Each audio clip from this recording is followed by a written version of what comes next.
Prime Minister Justin Trudeau in Canada has yet again very recently shown just how anti-freedom and anti-democracy he actually is. We have a robust functioning democracy, and public protests are an important part of making sure we're getting messages out there, and Canadians are getting messages out there and highlighting how they feel about various issues.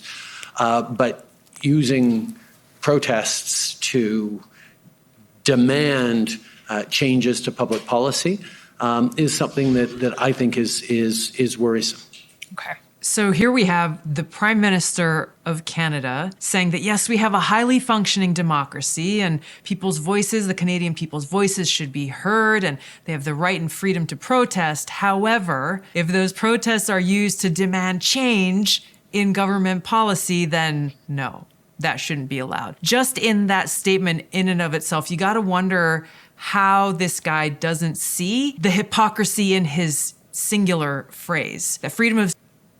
That was former Hawaii Representative Tulsi Gabbard blasting the Canadian government's response to protests, which I know is a subject you've covered quite a bit, Batya, and you've brought on some great guests for us on Rising who have commented on how the Canadian government effectively tried to criminalize protest with regard to COVID policies, truckers, et cetera. Yeah, absolutely. I mean, it's just so funny for him to say we support protests, but not when they're demanding change. Like, what do you think protests are for? Like, what exactly do you support then? Just people marching and saying nothing? Like a silent...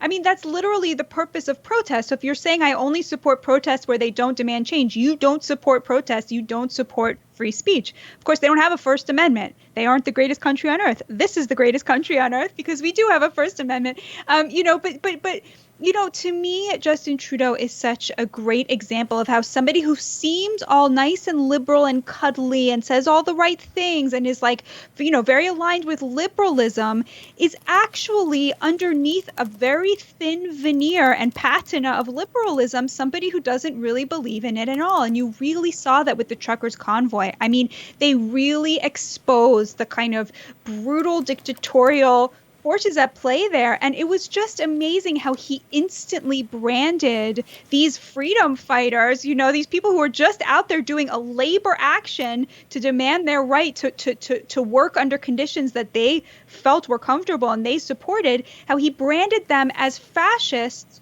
for rejecting government overreach in terms of what you put in your body, right? There was so much projection going on there, and it just serves to underscore again and again how the left has one playbook. If you expose the class divide, if you talk about class, if you show them up for being authoritarian in any way, they will smear you as Nazis, as fascists. We know now that the one singular Nazi flag at the truckers' convoy was most likely a plant to undermine the whole thing. And the media in Canada, the leftist media here, Justin Trudeau, seized upon that one flag to demonize this entire group of people who were speaking up for freedom.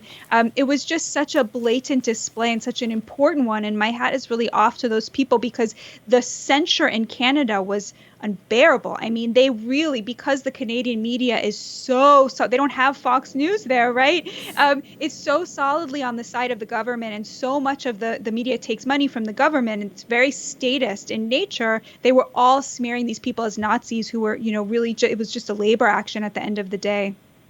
Well, here's more from Tulsi. Let's watch. So the latest example now here, again, of the hypocrisy coming from the Canadian government has to do with Jordan Peterson.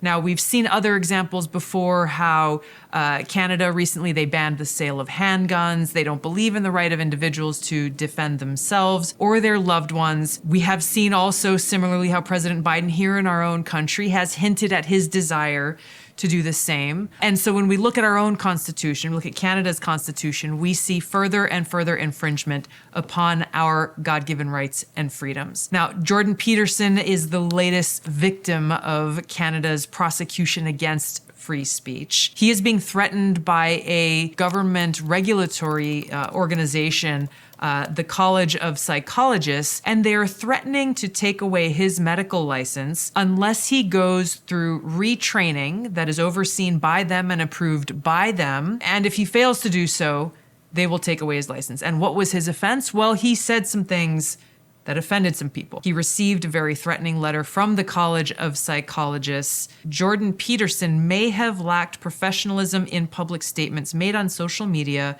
and during a January 25th, 2022 podcast appearance, which happened to be on the Joe Rogan Experience. None of these complaints are coming from people who were medical patients or clients of Jordan Peterson.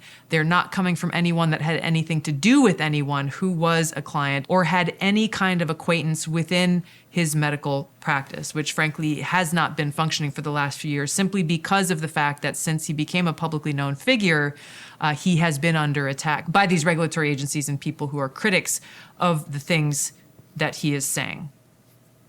Very interesting. Yeah, so I will say, Jordan Peterson is going to be fine. He's not practicing anymore. He's become, a media personality, Daily Wire. He's doing very well.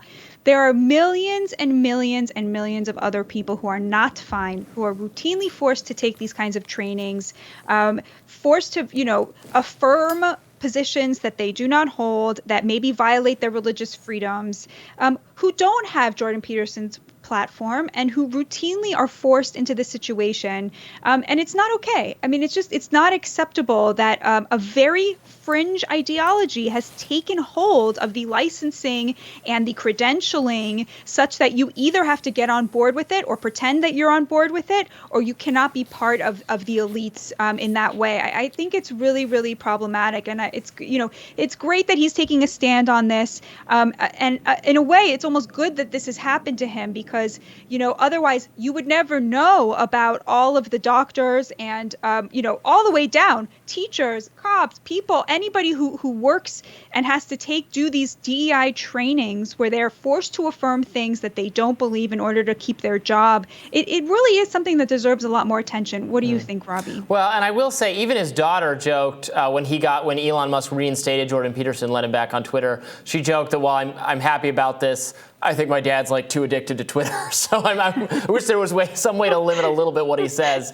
So I think that's some evidence that he's one of those individuals that falls into the too online category. And like you said, he's not. His free speech, thankfully, is not being meaningfully threatened by this because he has so many opportunities and platforms in which to speak to people and speak to people on psychological issues. But, the licensing part of this, and Canada is different from the U.S., the idea that they would come after his license or his right to practice because he said things that they thought were offensive on Twitter is pretty concerning. And that reminds me a little bit of actually a bill that was just defeated here in the U.S. California, wanted to criminalize COVID misinformation among doctors and had this horrible bill that was just deeply offensive on First Amendment grounds. And that bill was just thankfully struck down by a court because we do have the protections of the First Amendment here in the U.S. So I was happy to see that. Absolutely. Yeah. So American viewers, we should be very grateful to live in the greatest country on earth.